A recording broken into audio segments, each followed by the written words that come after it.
میرا نام تانیال ہے اور یہ واقعہ میری والدہ کا سچا واقعہ ہے۔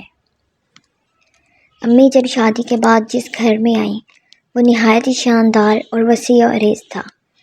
میرے دادا مورثی رئیس تھے، اس لیے گھر بھی کسی محل سے کم نہ تھا۔ ایک شاندار بنگلہ لگتا تھا جس کا گراؤنڈ فلور 7-8 کمروں پر مشتمل تھا اور اوپری منزل پر بھی اتنے ہی کمرے تھے۔ باہر ایک بڑا سا لان تھا جہاں ناریل اور چیکو کے درخت لگے ہوئے تھے، ساتھ ہی ایک چھوٹے سے خطے میں پان کی کاشت کی جاتی تھی۔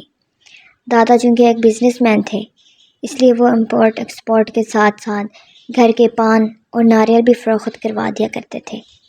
یہ ایک طرح کا ضمنی کاروبار تھا جس کی ذمہ داری مالی کے سپرد تھی۔ گھر میں 3 بھائی اپنی اپنی فیملیز کے ساتھ رہتے تھے۔ مہمانوں کی آمد و رفت لگی رہتی تھی اور ہر طرف رکھ رکھاؤ اور آداب کا ماحول تھا۔ امی بھی شادی کے بعد اسی ماحول میں آئیں، لیکن اس گھر میں کچھ ایسا بھی تھا جس کا ذکر کسی نے نہیں کیا تھا اور جس کا احساس امی کو وقت گزرنے کے ساتھ ساتھ ہونے لگا۔ شادی کے ابتدائی دنوں میں امی نے گھر میں کچھ غیر معمولی چیزیں محسوس کرنا شروع کی۔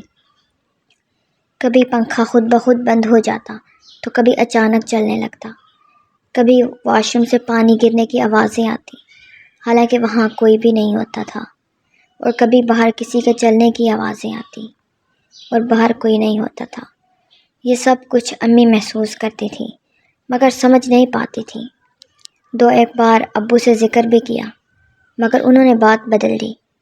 امی نے بھی زیادہ خریدنا مناسب نہ سمجھا۔ دادا کافی سخت مزاج تھے اور گھر میں کچھ سخت اصول بنا رکھے تھے۔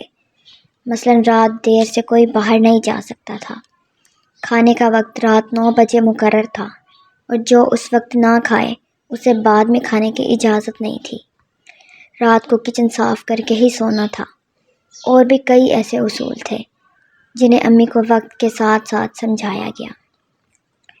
ایک رات تقریباً 2-2:30 بجے کے قریب ابو کو بھوک لگی۔ انہوں نے امی سے کہا کچھ کھانے کے لیے بنا دو۔ امی نے گھبرا کر کہا آپ کو معلوم ہے باپو ناراض ہوں گے۔ دادا جان کو سب یہی کہتے تھے۔ ابو مسکرا کر بولے چپکے سے چلی جاؤ، وہ اس وقت سو رہے ہوں گے، انہیں پتہ بھی نہیں چلے گا۔ امی دبے پاؤں کچن کی طرف چل پڑی۔ جیسے ہی وہ اندر پہنچی انہیں لگا کہ سیڑھیوں پر کسی کے چلنے کی آہٹ ہو رہی ہے۔ امی نے مڑ کر دیکھا تو وہ باپو تھے۔ امی کے دل کی دھڑکن تیز ہو گئی، انہیں لگا کہ اب سخت ڈانٹ پڑے گی۔ دادا ان کے قریب آئے اور نرمی سے پوچھا بیٹا اس وقت کیا کر رہی ہو؟ امی نے گھبرا کر جواب دیا جی ان کو بھوک لگی تھی، کچھ کھانے کے لیے بنا رہی ہوں۔ دادا نے سر ہلایا، ٹھیک ہے، سب کچھ چیک کر کے جانا اور پھر آرام کرنا۔ یہ کہہ کر وہ واپس چلے گئے۔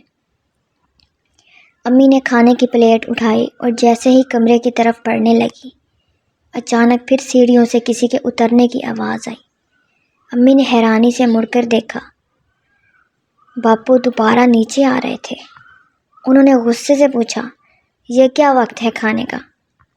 امی حیران رہ گئی اور بولی ابھی تو آپ خود آئے تھے اور کہا تھا کہ سب کچھ چیک کر کے جانا۔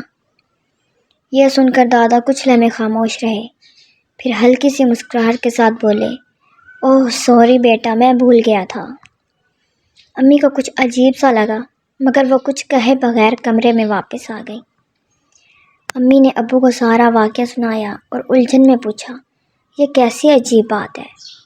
باپو پہلے آئے، نرمی سے بات کی اور پھر دوبارہ آ کر غصہ کرنے لگے، کیا انہیں بھولنے کی کوئی بیماری ہے؟ ابو نے گہری نظروں سے امی کو دیکھا اور آہستہ سے کہا وہ باپو نہیں تھے، وہ ماموں تھے۔ امی نے حیرت سے پوچھا کون ماموں؟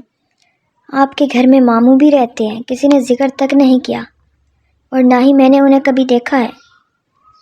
ابو نے گہری سانس لی اور دھیرے سے کہا وہ ایک جن ہے جو باپو کی شکل میں ہے۔ ہم سب اس حقیقت سے واقف ہیں مگر تم نہیں ہو اس لیے تمہیں نہیں بتایا کہ کہیں تم ڈر نہ جاؤ۔ وہ کسی کو نقصان نہیں پہنچاتا، بس جو اسے دیکھ لیتا ہے وہ یقین نہیں کر پاتا۔ یہ ایک ایسا انکشاف تھا جس نے امی کے ہوش اڑا دیے، مگر حقیقت یہی تھی کہ اس جن نے کبھی کسی کو تنگ نہیں کیا، اور اسی راز نے امی کے دل میں ہمیشہ کے لیے خوف کا ایک گوشہ بنا دیا۔